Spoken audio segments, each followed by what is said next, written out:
Welcome to Psychology Today. I'm your host, Ann Morrow, and thank you for watching. This is a show about bicycling in general and specifically about bicycle safety. I hope that Psychology Today helps to inspire you to ride a bike and helps you to be more mindful about safety. Those of us who volunteer here at Psychology Today believe there's much to celebrate in the Portland metro area, and we endeavor to introduce you to people in our community that help cyclists. And I want to share a quick thank you to our capable crew in the control booth that really make this show possible. If this is the talent here in the studio, they are definitely the brains behind this show.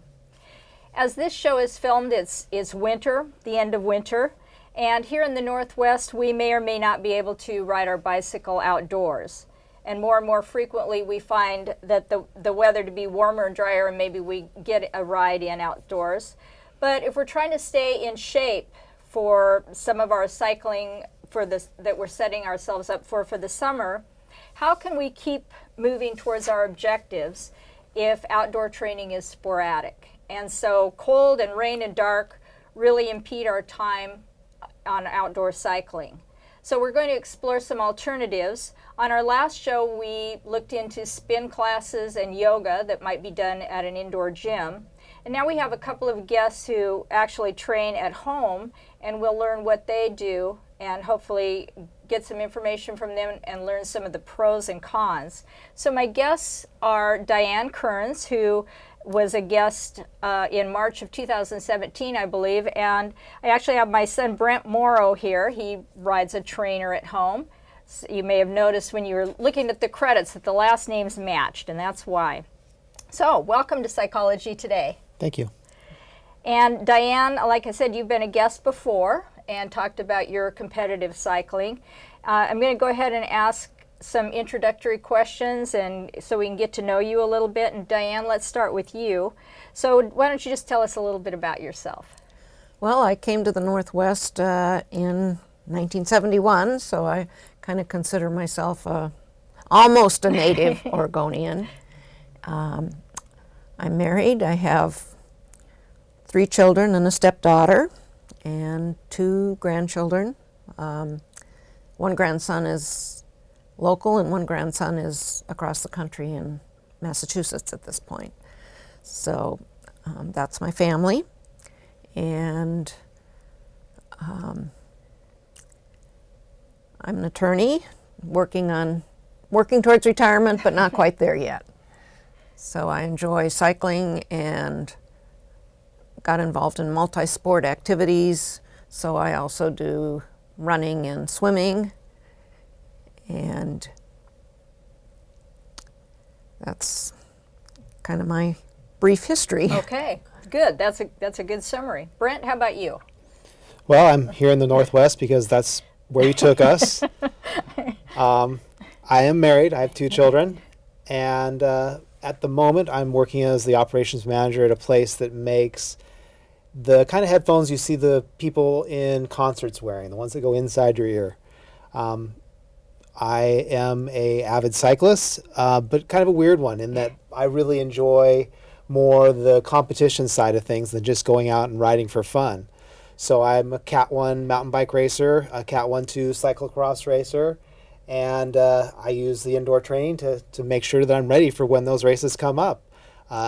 It would be surprising to most people how little I actually ride outside of my races. For me, indoor training is how I do most everything outside of the races themselves. Yeah, it's been hard to get you to go on an outdoor road ride with me. Right. So Diane, how did you initially get into cycling? I initially got into cycling because I was intrigued by Cycle Oregon. And so in 1999, I rode my first Well, I first initially started riding. I'd not been a cyclist at all. So I bought my first road bike and did Cycle Oregon and got pretty enamored with it. So I did quite a number of them over the years and did other recreational rides as well and around the area. And then in 2010, I'd happened to have an injury and started doing some swimming, and a friend of mine started twisting my arm saying, hey, you swim and you bike and you can certainly run. You really should do this sprint triathlon. And I thought, oh. And she nagged me enough, I finally said, okay, this will be my bucket list thing. I will do a triathlon. Well, I did one and I decided it was really kind of fun to mix it up and do those different sports. So then I started my multi-sport training and went on to do duathlon at national and international levels, and picked up a few triathlons. So I've done a few of those, probably more duathlon than triathlon. So the last 10 years I've been doing the multi-sports. And so I use the indoor training to keep my bike fitness up, particularly during the off months when it's really hard to get outside. Yeah, that would be invaluable. Brent, how about you? How did you get into cycling? Well, you probably remember. Yes, I do. Back in Bend, riding down the block and crashing into the grass at the end because I didn't know how to stop. And that was pretty much where it all started. And from that point forward, I've always had a bike. I've always been riding paper routes, and got my first mountain bike right out of high school. Rode that for a while. You probably remember buying me the road bike that we then used to train up and then do Seattle to Portland in a day. From there, just kind of general cycling for a while. And I think that it took me too long to get into the competitive side of things. I don't know what necessarily kept me out of it, but once I found cyclocross racing, I was hooked. And from that point forward, I race anytime I can. Yeah, it is kind of too bad you didn't get started earlier. So I think you kind of already covered what kind of bicycling you enjoy. You enjoy being indoors more, really. How about you, Diane? What would you say you really enjoy? I really enjoy recreational riding with a group. I like the social aspect. I like being outdoors, given a choice of being inside or outside. If the weather is not too horrible, I will choose an outside ride with a group. Although I've never been fond of riding just by myself. Yeah. So I really do like riding with a group outside, and recreational rides, they kind of fill that bill. Yeah, I enjoy that too. And you and I sometimes are on the same rides. Yeah, we are, yes. So what's your favorite ride right now? If you're talking a sponsored ride? Any ride that you just really, or just a club ride, just the route or whatever? I think for a sponsored ride, one of my favorites is Reach the Beach, just because it's so well done, and it is such a feeling of accomplishment when you can ride from Portland and end up at the beach. Yeah. It's just a lot of fun. It's a good group ride. Route rides, I love riding the Gorge. It's one of my all-time favorite places to ride. We are lucky to have that. Yes, it's scenic. It's a very pleasant ride. Yeah. So. Coming up. And Brent, how about you? Is it something on your computer? I mean, is it one of your training rides or No, a mountain bike that would probably be where I draw the line. It's definitely funner to ride outside. Okay. But because it's more competition based, I would lean towards the mountain bike races, just because of the variety of terrain. They tend to be funner than the cyclocross races. And my favorite, I took up racing up north in the Seattle area. So my routes are generally more up there than down here, although I know rides around here as well. I kind of like, there's a ride up there in Polesboro that is really fun, has some nice groomed courses. And I guess the ultimate riding for me is up in Whistler. Oh, yeah. That's a different animal because now you're riding the lift up the top and not doing so much work, but it's fun coming down a mountain like that. That's and right. those are incredible trails. So are you planning to go back and do that some more? Yes, not this year. It was a little difficult for us to get back into America last time, and it's left a bit of a bad taste in our mouth because that took a long time to get across that border. But probably next year. We both really enjoy it up there. Yeah, I'd forgotten about that. So you both cycle competitively, and like you mentioned, Diane, it's really important to maintain your fitness. You can't just dabble at it like I do with road bike riding. So why don't you, Brent? Let's start with you. Tell us about the evolution of your training regimen. When you got into this, how did that all evolve? As I recall, it started when my dad got rollers because he had broke his collarbone on a road ride. And he wanted to stay in shape, so he started riding these rollers indoors. He moved on, and I started riding rollers. And it was just kind of an interesting thing to get into because riding, rollers is different. You're basically having to balance your bike and have both wheels spinning and keeping you upright. So that was kind of fun to learn. And I didn't do a lot of training in the beginning. Once I figured out how rollers worked, I kind of moved on and just rode outdoors. But eventually I came back to rollers and started using that to stay in shape and riding indoors. Generally, I'd stick to about a half hour on the rollers, and that was what I do every other day or so just to stay in shape. After a while, I finally started to get into the racing and bought an elliptical machine. And that was a way to get a different type of exercise. So I mixed up the rollers with the elliptical, but the elliptical was just kind of not a dumb trainer, but there wasn't any interaction with the computer or anything like that. So it only had a limited number of workouts, and I just kind of shuffled through 2 or 3 workouts, and that would be how I stayed in shape. Finally, I got into Zwift, and I got myself one of the trainers that goes with Zwift that allows you to interact with the computer, and that was like a whole nother world. For me, it gave me the ability to have competitive events online and at home, and really satisfied my need for that competitiveness. That is what drives me. And that's part of why the group rides don't really appeal to me, because I just want to go, and I don't want to wait around for people that don't want to go as fast as me. So, yeah. So this was my outlet, and I found that this was just what I've been looking for my whole life, as far as workouts always used to be something I would do because I needed to keep from feeling bad. Now I look forward to working out. There are times when I'm not able to work out that I actually think, man, I really wish I could be working out right now. And that was not something I ever used to experience before. It was always, you need to work out, not I want to work out. So it really has been a game changer for me. Yeah. Well, and it wasn't available initially. No. And Diane, how about you? What's your evolution been? Well, like I say, I started with the recreational riding and to ride the long bike tours, Cycle Oregons and such, and that kept me outside riding.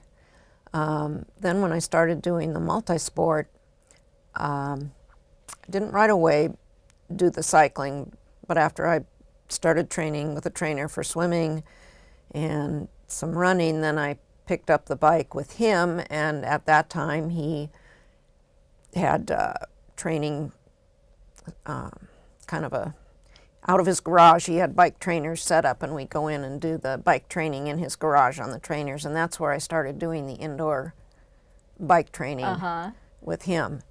And he eventually grew to where he had his own studio, and then I started doing the indoor biking there. And then here about 2 years ago, he left town, closed his studio, and I bought one of his trainers on liquidation kind of sale. And I have it in my house now, so that's what I'm doing for training, is using it in the house. And it's extremely convenient, and I can get my bike workouts in. And I found for training, it was very good because you could compress your efforts in your training. You can do in 1 hour, you can do a pretty intense bike workout, and yet you don't have to ride for 6 hours out on the road to do it. Yeah. So it's very convenient that way as well. Yeah. So are you training for anything right now, Diane? Right now I'm not particularly. Last year, actually the year before and last year, I trained pretty intensively because last year I did a half Ironman. And this year I'm kind of stepping back from the competitions. I'll be doing a few local ones, but I don't have anything really big on the horizon in terms of training at this point. It's just a matter of maintaining. Yeah. So do you need that motivation of a competition in the forefront coming up, or are you pretty motivated just to stay in shape as it is? I'm pretty motivated to stay in shape. I always have been doing something for myself. It's just been a lifestyle for Yeah. me. Yeah. Okay. Brent, how about you? I know you're in the midst of the mountain bike season. So so you have to train and race on the weekends. Yep. So is that different from just training when you're not competing? I do have to juggle it in a bit because I can't ride really hard right up to the race. At least for me, I find that leaves me a little bit too tired going into a race. So I have to really focus on Tuesday, Wednesday, Thursday. Those are the days when I like to work out hard on my indoor trainer. Then I'll take Friday, Saturday off, or mostly, but sometimes I'll ride on Friday, and then push really hard on the race day. So if I'm not racing, what I'll do is I'll just do an indoor ride on the weekends too, unless there's a race or there's something compelling for me to want to go outside and participate in. I'm racing indoors. And that's kind of the other side of it, is there are races available, and you can participate in races indoors that are very much like racing outdoors, only without the terrain. Yeah. And so you can do a mountain bike race? I haven't seen a mountain bike race, but they are opening up some mountain bike courses on the software. All right. So we're talking about trainers. And so before we go to a break, we're going to take a few minutes and talk about what trainers are, because we're just tossing this terminology around, and it can be a lot of different things. It can. And you can spend a lot of varying amounts of money on what you get. So, Brent, why don't you, when we're talking about trainers, what are they?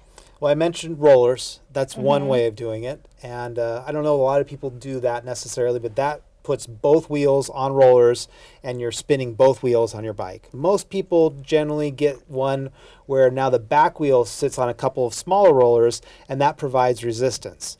And depending on what trainer you get, you can manually control resistance, or you can hook it up to a computer, and that allows the computer to change the resistance depending on what the software is saying you should be experiencing. So if you're going up a hill, it'll pump up the resistance to make it feel like you're riding up a hill. If you're going down a hill, it'll reduce the resistance to the point where you're just freewheeling, basically. Now, going beyond that, these trainers can sometimes just monitor speed. Sometimes they actually have the ability to monitor power. And if you can monitor the amount of wattage you're putting out, that gives you a much better data on how you're actually training. And when you're using this type of software, it's really based on how many watts you put out per kilogram of body mass. And that's what you're trying to maintain, is certain levels of that wattage per kilogram. So that's another type of trainer. What I have is one where you actually take the back wheel off of your bike, you put a cassette on this trainer, and it becomes effectively your back wheel. So mine uses an electric motor to simulate the resistance, and it either increases or decreases resistance depending on the terrain again. But that type of a setup tends to be quieter than one where you put your back wheel on the roller. So that's what draws a lot of people to that. And my particular trainer uses that direct drive motor to allow it to simulate different terrain. So if I'm riding across cobblestones in the program, I can actually feel that in the pedals of my trainer, on top of everything else they're supposed to do. Yeah, that's pretty cool. It is. And so again, some of these trainers that you just, like, rollers are probably a little bit expensive, but these trainers that you just take the back wheel off, they can be pretty inexpensive, and you can pick them up used and stuff. And then, but the more technology you're getting, the more money you're spending. And Diane, you've got a kind of a slightly similar but different setup altogether. Tell us what you're working with. Well, mine is also what they call the smart trainer, which, as he said, you can hook it up to a computer and it will it will give you the resistance, simulating whatever you're riding on the program through the software. It's different in that I do leave my back wheel on. It's a little bit of an older technology for the smart trainers, so that's how it differs from his. And I don't think I would get the cobblestone effect. I've never tried, but it does give me the resistance, and it does, through the software, it does track watts, heart rate, cadence, all those kind of things can be tracked and monitored to to measure your performance. So we had Kathleen Hellam on last show telling us about spin classes, and I'm thinking, when I go to a spin class, I have control over the resistance. So if I get kind of tired of the hill, and being a lazy person that I am, I just kind of back off. But if it's controlling that, you don't get to do that? To a point. But I have my gears, so I can you shift. can still use your gears. Okay, that's true. Okay. Well, I can take the resistance. Yeah. Okay. You're still going to have Yeah, some you resistance. still have some gears, yeah. But you can play with the gears if you need to. Okay. So so it doesn't totally take over your life. No. You have some control. Right. Okay. And that's, we're just talking about the ones where you put your bike on it. There's Yeah. a whole nother side of this where everything is there. You're on basically a bike that is an indoor trainer. There's no way you can take it off and go ride on the road. That's it is right. a purpose-built trainer. Yeah. And those vary too. Yeah. From just like some old clunky thing that you pedal to super smart trainer type things. Right. I never really looked into those just because they're more expensive, and I figure I've got a bike, I might as well do it this way. But those seem to be popular as well. Yeah. Yeah. I seem trying to sell them on TV. They do. I haven't ever ridden one or Yeah. tried one, so I don't know. Yeah. So you have a screen that you're looking at too. Yep. That's giving you somewhat of a sense of being involved. Yeah. And people pass you. And Yeah. are you doing that as well, or are you just? Yes, I am. I'm actually using the same program he uses. I'm not doing probably the same programs he's doing, Okay. but it's the same concept and same features, yes. So do you need a TV screen, or is it just a computer monitor, or what are you looking It at? could just be your phone. Oh. And as I work it, it's basically I've got a screen in front of me that shows me everything. I've got my phone beside me that I can control different elements of it. It can be, for a long time, I just used my laptop. I had it in front of me and used that as my screen. Whatever you can put it on, you can use. Okay. And how about you, Diane? What are you using? I'm using a laptop. Just set it in front Okay. and look at the screen. Okay. Huh. Well, I think we've got kind of a general idea then about what trainers are, and we're going to take a quick safety break here and have a video, and then we're going to come back and talk about some more specific information about how they use the trainers to train for cycling. So we'll be right back with Psychology Today and continue our discussion about training.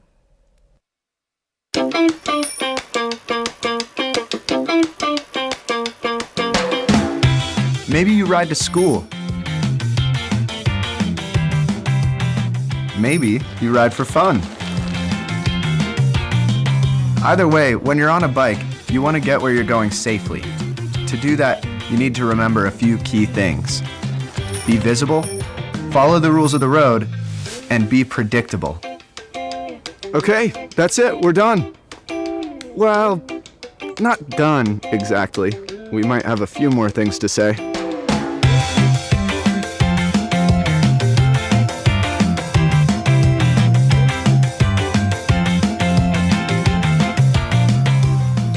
When we say be visible, what we mean is be easy to see.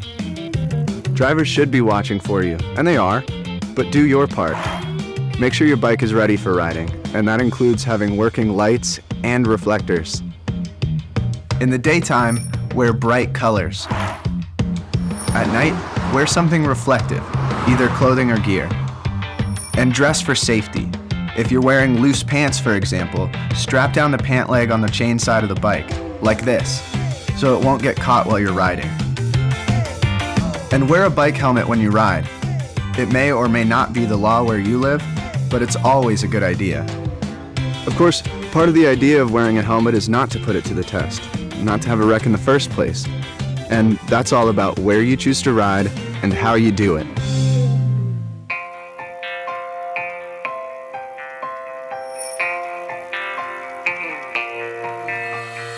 Bikes are considered vehicles. So when you're riding a bike on the road, follow the same rules as car drivers do. Just like a driver, you need to look for and obey road signs and traffic signals. We're talking stop signs, yield signs, red lights, and so on. Keep to the right, but far enough from parked cars so you don't get clipped by a door that opens suddenly. Usually that's at least 3 feet. But what happens when you don't have 3 feet? When the lane narrows, for example? That's when you need to take the lane. Taking the lane means that you move into the center of the lane, just like a car. You should do this when the lane narrows or when you're coming up to an intersection or some other kind of turn. In these situations, the center of the lane is usually the best place to be. When it's time to change lanes, you should look for traffic, signal, and then move one lane at a time. Traffic will always be changing, so it's important to look and signal each time you want to change lanes. Anytime you're uncomfortable with a traffic situation, you have choices. You can get off the bike and walk on the sidewalk. You can choose a different route, one that has bike lanes, or slower traffic. Or you can use a combination of bike and transit. But no matter where you're riding, a road or a trail, always watch out for people walking. Move out of their way, and let them know when you're about to pass them on the left. On your left.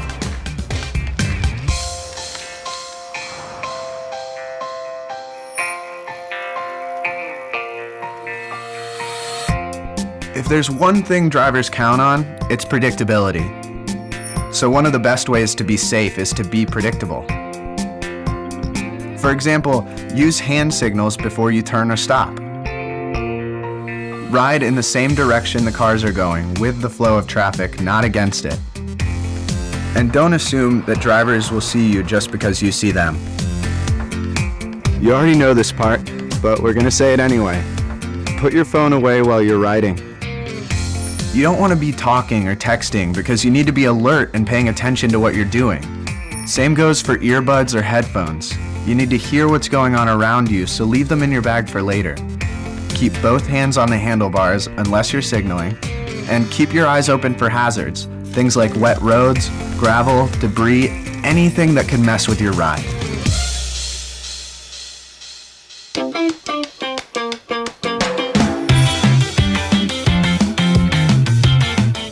As we said up front, it really comes down to 3 things. Be visible, be predictable, and follow the same rules as a car. Make sure that drivers can see you, that you let them know what you're about to do, and that you're following the rules of the road. That's it. Have a good ride.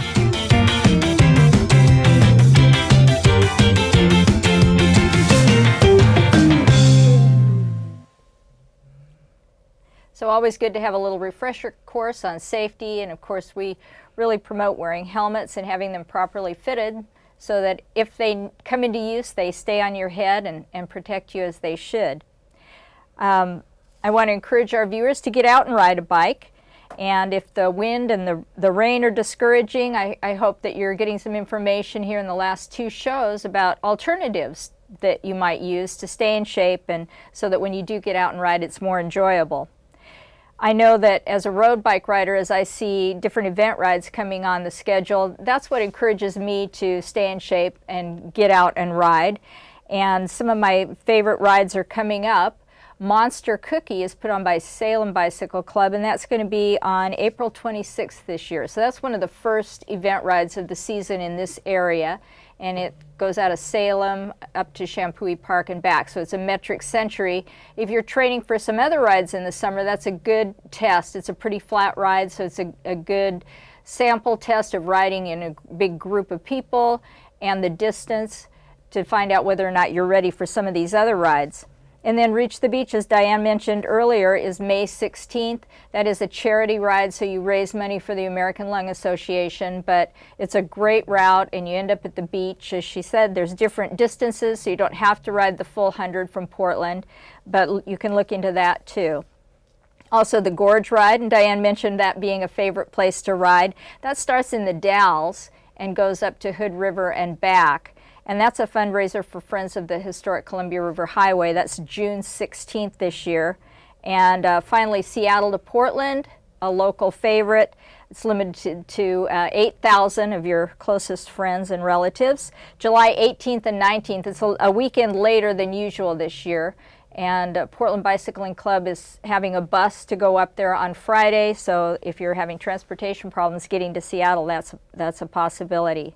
So if you're training to do Reach the Beach, if you're not a real experienced rider, the Portland Bicycling Club does offer training rides, and those are every Saturday and Sunday. Just look at our calendar on Portland Bicycling Club and look at what we have to offer every weekend. If you're a little more casual, Pedalpalooza is coming up in June, and that's just a whole bunch of fun rides in the Portland area. Shorter, just really goofy rides. So join in the fun. Let's get back to our guests and learn more about indoor training and what might be able to be accomplished on your indoor trainer. So we're going to have more of a panel discussion now instead of individual discussion. So I think we might have touched on this a little bit, but we talked about, Brent, you doing the rollers and stuff, and you kind of gave us your history, how that got started. So what do you think the biggest differences are between what you do now and what you did on the rollers? For me, the rollers was just a grind. I'd do a half hour pushing as hard as I could, and it was pretty steady, just, spin, spin, spin. Now, with what I have now, there's much more variety. I get different terrain, I get hills, uphills, downhills. I can pick whatever ride I want to do. If I want to stick with flats, I can do that. If I want to climb 4,000 feet, I can do that. And that's great in and of itself, but then you add the element of there's all kinds of people out there of different skills. And you never know if you're going to be up against somebody or riding with somebody that is actually a pro racer. They are out there from time to time, and it's fun to get in these little competitions with people, or more actively, if you sign up for a race, you can do a race and you can have your category just like with real racing in the electronic race, and you see how you match up against people from around the world. So I'm remembering that the rollers, the only thing that kept you sane was you had to listen to music while you did it. You set up all kinds of loud music. So do you listen to music while you're doing that, or is this too intense? Nope, I almost always listen to music. Okay. It's a nice distraction. Yeah, and like we just watched the safety video, that's not a good way to ride out on the road. You kind of need all your senses about you, but you're safe in your house, and so you don't need to worry about other things. So that's one of the pluses. Yeah. Okay. And so when you're doing the rollers or not having all the technology, it gets kind of tedious and boring. So I know that, how do you keep sane? Music? The music is pretty much all I had. In the Yeah. very end, I'd actually set up the rollers outside on my back deck, and that was a little bit of a nice change, but it's still rollers, and it's still, you just force yourself to ride. I think some people maybe, like you're saying, that you could a laptop, a movie or something, but then maybe you're not focusing as much on your training as you should be. Well, I leave the program running that shows you the biking situation, but I'm sort of enamored of books, so I listen to books, and that's my distraction while I'm riding. Okay. I'll listen to a book.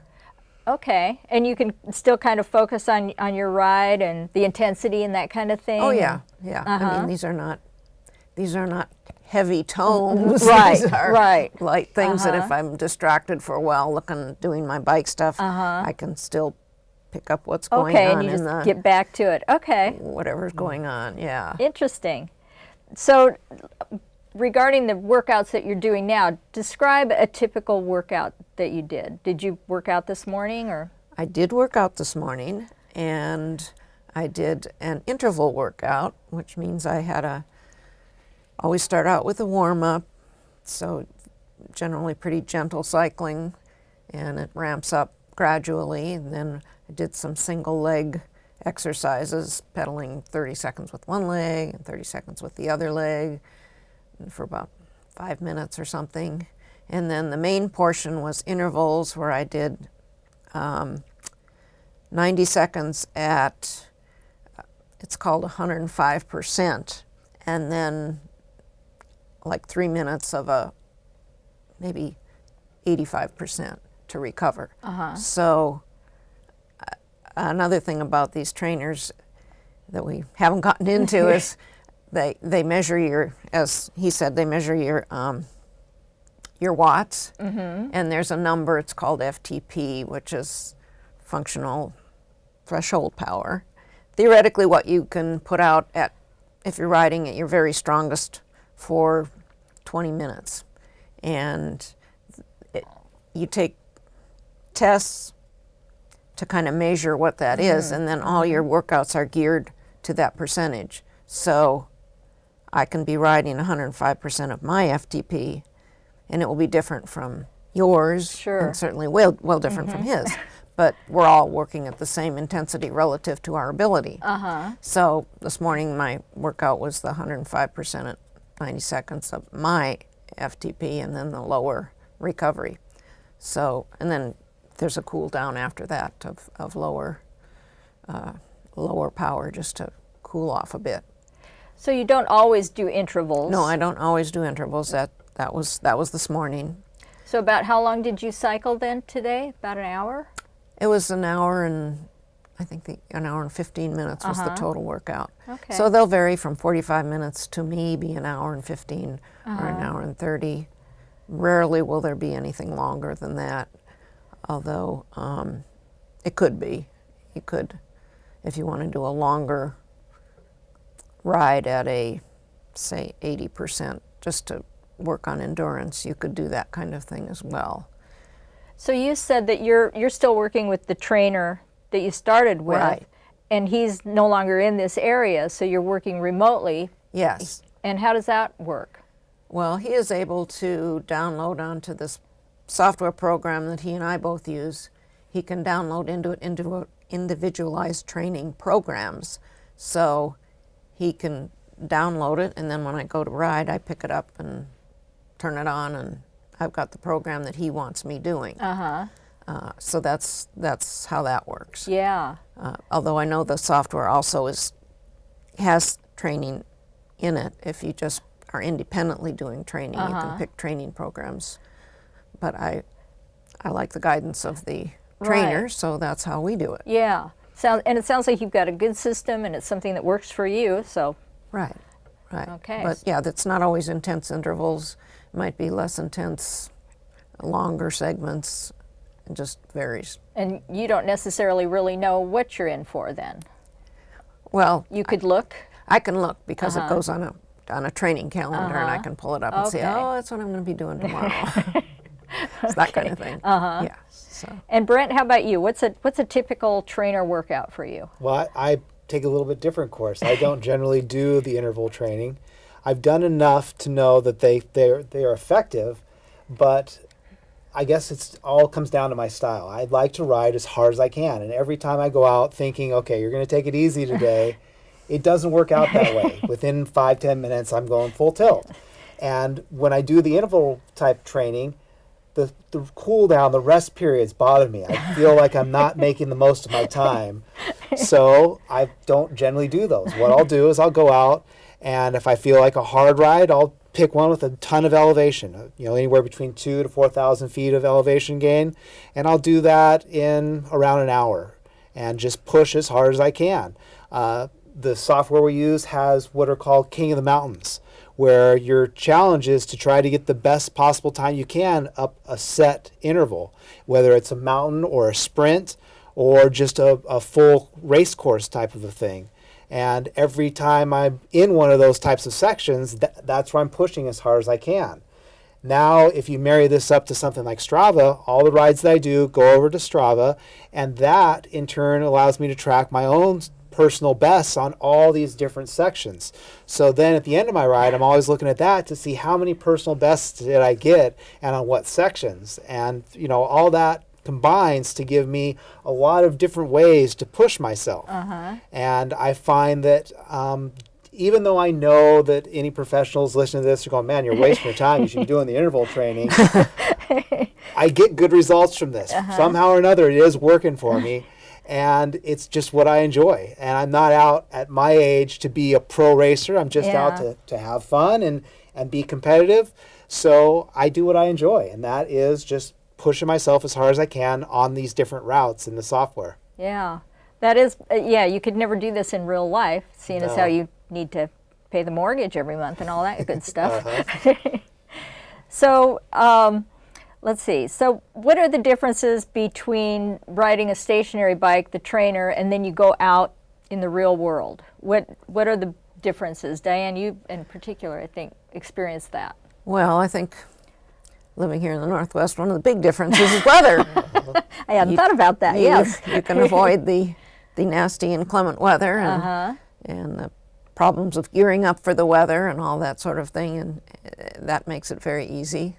That's one of the advantages. And one of the disadvantages, of course, is that you are confined to a room on a bike, and it's not nearly as scenic or interesting as riding outdoors, which is why we resort to things like listening to music and books, try to distract ourselves while we're doing this. Right. And what about balance? I mean, is that a factor, or do you really even notice that? You know, you don't really notice it because the bikes are so secure in the trainer, but I will add that you always want to make sure that your bike is secure in the trainer. Oh. Because I know I had one occasion where I hadn't tightened something down quite enough, and I did kind of go, whoop, very slowly. I was not injured, but yeah, you want to make sure everything is tightened up before you get on the bike. So do you wear helmets on the trainers? No. Oh, heavens no. So I've read that, and you guys have kind of touched on this, I've read that indoor training is worth 50% more.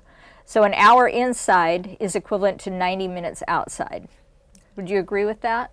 I would agree, because you don't get the relief you get riding outside where you hit a downhill or you can coast, or you can, if you're me, stop and chat for a minute. Yeah. You don't tend to do that. You're just going. So I would strongly agree that you're going to get a greater workout on a trainer than outdoors. Brent? I would agree on the road. And it's because, you know, the things you said, you do have to stop more on the road. With the trainer, you don't stop. There's no reason to ever stop, and you can conceivably pedal for a full 90 minutes and never stop pedaling. And, you know, that's kind of one of the drawbacks of the trainer is that gets a bit irritating. Yeah. If you're just sitting there pedaling for that long, you don't realize how those little breaks really help you relax and not get the saddle sores and things like that.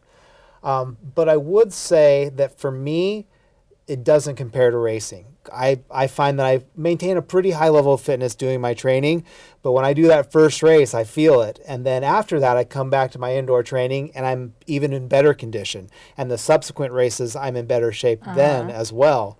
I don't know that it's necessarily the trainer's fault. It's probably just that real in-my-face competition pushes me to another level and forces me to work even harder than indoor training. Well, and on the trainer, like you mentioned, the last weekend's ride a lot of mud and stuff like that, so you can't really emulate that kind of condition on a trainer yet. Yet, anyway. I'm sure we'll get there. In a few years, it'll be mud in your face on the trainer too. So, and I also read that 60-minute high-intensity workouts are optimal. And you mentioned you can go farther, but you got to cool down and both ends, a warm up and a cool down. So 60 minutes high intensity, does that sound about right? Yes, and that used to be more my norm, but since my races are an hour and a half now, I feel like I have to push an hour and a half on my trainer, because otherwise I had found myself coming up short at the end, because I get my body so used to that 60 minutes of pushing, then I have to do another half hour in the race, and my body's saying, no, we're done, remember, that's all we do. So I've been pushing that boundary a bit. And I can see why they say 60 minutes, because past that, things start to get sore. And you just get kind of tired of being on that bike. And if I wasn't racing, I would probably push back down to that 60-minute level. Yeah. How about you, Diana, doing the training that you do? Well, I would say it's rare that I would do a workout that was 60 minutes all out. I'm just obviously riding differently than he does. So I would rarely do that. And sometimes I don't think you always have to do the high intensity. I think doing 60 minutes at a 80% is beneficial for a good base conditioning, being ready for the long outdoor rides, those kind of things. So vary it up with some interval work for your intensity, and I think that's a good combination. Yeah, good contrast, because he is kind of in a different league. I'm weird. Let's face it. So you guys have kind of touched on, you have a training plan set up by your Trainer, your trainer, and do you have any kind of real plan with your training, or do you just kind of whimsically go in there and do what you feel like doing? I listen to my body more than anything. And like on the Monday after a race, I almost never do any riding because I'm really tired. Yeah. I just Oh, don't feel like I want to do that. Yeah. Tuesday, now I'm kind of at the mercy of my schedule. I don't necessarily have time to ride on Tuesdays, so a lot of Tuesdays I don't ride. So Wednesdays when I pick it up, and I'll do something pretty intense on Wednesday to try to improve my fitness. And from there, it's more of a downhill slide into the next race, Yeah. which is specific to race season. If it's not race season, I tend to do more of an on-off type thing, Sure. where one day on, one day off. And with training at home, you can train when you want. And Diane, you had mentioned that you can work out in the mornings. So what time do you typically work out? What time of day? And I know you kind of do it in the evening. So Diane, first you, when do you work out, and when would you prefer to work out if it's different from when you actually do work out? I usually work out very early in the morning, like starting at around 5:30, Wow. 5:30 or 6, and get in an hour to 2 hours of whatever it is I'm doing, whether that's biking or swimming or running or strength. I've always been a morning person, and it just worked well for me to get it out of the way early in the day, rather than in the evening. I find I'm tired, or if I do something in the evening, then I have trouble settling down to go to sleep. Yeah. So morning is my preference, and I don't think I'd change that much. Might bump it up a little bit later sometimes, but I'm so used to getting up early that it really doesn't bother me. I'd just as soon do it early like that. I've heard that with exercise, early morning is usually best for people for a lot, like the reasons you just stated. How about you, Brent? I know you do it in the evening. Is that optimum for you? Or? I've actually done both through the course of my life, and there are definitely advantages to working out in the morning. It does kind of wake you up and energize you for the day, and I like that side of it. But for me, one thing that worked against me there is I would build up a lot of heat, and even though it would be an hour or so before I got to work, I would still be quite hot when I got to work. And if I ended up doing anything physical at work, I'd just get all sweaty and stuff. Yeah. And that's not so comfortable to start your day that way. So that was one thing that kind of pushed me away from it. Just generally, I do like working out at night. I do it immediately when I get home. You can't let yourself do anything but get straight on a bike, or you'll get distracted and won't make it. And that works out well because then I'll eat dinner. I will have time to kind of calm down. And by the time I go to bed, I'm exhausted. I'm ready to go to sleep. And I'm not the type that just my head hits the pillow and I'm asleep. So that helps. I like that side of it as well. So all in all, the evening training works better for my schedule, and I like the way it works, although I definitely do understand working out in the morning. There's something to be said for that as well. So a different lifestyle, you might change it to mornings. And sometimes if I'm working out on the weekends, I will work it out in the morning. Just the other nice thing is you got it done. You don't have to worry about, oh, I got to go home and work out at the end of the day. So Diane, you mentioned that you have a specific bike that you picked up, a training bike that you use. But Brent, what about you? Do you have a dedicated bike for your training, or do you just take your road bike and slap it on here? Sadly, it's the bike that you gave me as a gift all those years ago. It's been relegated to workout status. So describe it. Between the rollers and now this new trainer, it's had a very hard life. The paint is coming off. I recently had to take the grips off the handlebars and found that there was so much corrosion on the handlebars themselves that there were starting to be some holes in there. Oh, dear. It's in sad shape, but it works. The shifters still work. I had to reset those and break some things loose to get those back functioning after riding the rollers, but they work. There are no brakes. Those were gone a long time ago. There's no ability to turn anymore. That's been seized from the sweat. But it works. I think you're wondering, am I worried that this level of corrosion is going to be a problem? Yeah. I do worry a bit about that. I think at some point in my future, I'm going to be pushing hard, and one of those handlebars is going to rip off in my hand. And I kind of go through my head, what am I going to do when that happens? Because that could go really south, right? I don't want to have my teeth run into that stem or something like that. So it adds a new element to the workout. You think working out indoors is safe, but, you know, maybe not. Oh, geez, I don't even really want to think about that. So let's see, we talked about the way you simulate hill climbing, and Diane, you mentioned warm-ups and cool-downs. Brent, do you do warm-ups and cool-downs? I do. But they must be kind of brief. They're about a mile. I have just kind of a routine where I start in a pretty, I think it's low gear, an easy gear, and every 0.2 of a mile I work down, and after a mile I'm into the gear I want to be, and then at the end I do the opposite. And it's, you know, a few minutes to get there, but that tends to work out for me pretty well. By the time I get down to the gear, I'm warmed up and ready to go. And at the end of the ride, it gives me a chance to kind of catch my breath and slow down to a point where it's comfortable getting off and I'm not all tense. And you should bring your heart rate down, right? Right. Yeah. So speaking of that, do you use like a Fitbit or some kind of monitor to monitor all this, like your heart rate and all that kind of stuff, Diane?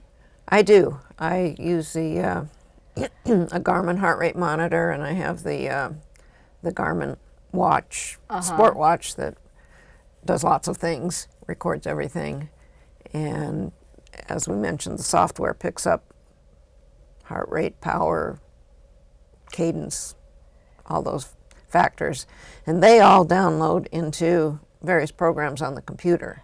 So, if anything, there's almost information overload. You can look, the Garmin program picks up everything, and then what comes in from Zwift, it will go down to Strava, and then I've got a program called Training Peaks that pulls it all together also. So the technology is really pretty amazing. Yeah, it really is. And do you think that that's all pretty important for knowing how you're doing physically?